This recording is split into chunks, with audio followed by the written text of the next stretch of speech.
Are you doing some baking, maybe over the holidays, for a birthday, special occasion, or maybe you just have a hankering for something sweet and you're looking for a healthier recipe? And so I wanted to dive into some of the more natural sweeteners that are used in recipes. I'm Dr. Jen Anaker with Anaker Clinics of Chiropractic.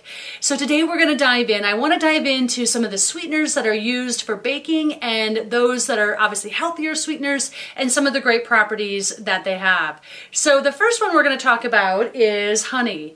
And it's always great if you can find a local honey because that's going to have the pollen of the honey that's going to be natural or, what's natural to your area. And so certainly you can get honey that's made somewhere else, but if you have access to local honey, that's going to be even a higher level of nutrition for you. So the one that I like here in Boise that I always get is Matthews Farms. They're fantastic. So honey, what are the benefits for it as a sweetener?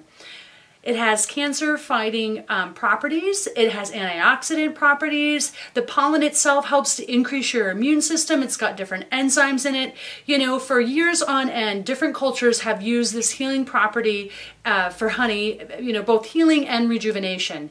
And it has a ton of vitamins and minerals. It's got vitamin B, vitamin C, folate, calcium, copper, iodine, iron, magnesium, manganese, potassium, phosphorus, selenium, sodium, and zinc. Wow, all packed into one. So honey, what a great sweetener.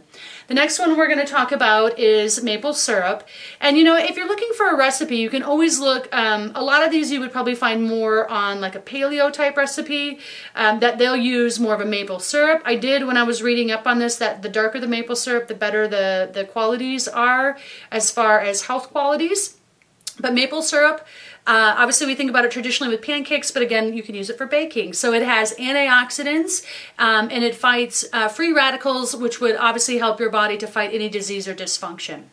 The next one is stevia. Stevia is used a lot, and as a sweetener, it's a natural product. It doesn't have any calories, so those that are going keto will use more stevia to sweeten things in their products. Stevia originates from South America and Eastern Asia, and it's found native to Brazil and Paraguay, just as a little added information.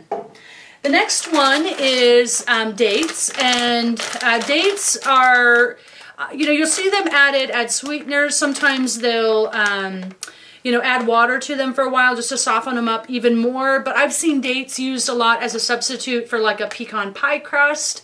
And so dates, they're rich in vitamins, minerals, and fiber. And so since they have that fiber aspect, they're really great for a lot of digestive system challenges that might happen, as well as heart issues to prevent those as well. So dates can be a nice sweetener. Then the last one that I have is the cacao nibs. And cacao is actually from the chocolate plant, and it's not before it's processed.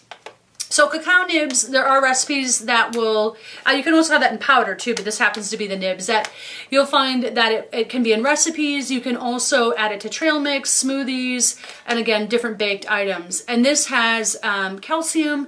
It also has fiber in it. It stabilizes blood sugar and insulin. So these are just a few of the things that you can think about when you're thinking of, taking that baked goods and taking that, that traditional sugar out, because sugar, 1 teaspoon of sugar decreases your immune system by 40 to 50% for up to 5 hours. So that is why it's important to really look to some of these different sweeteners if you're going to be baking.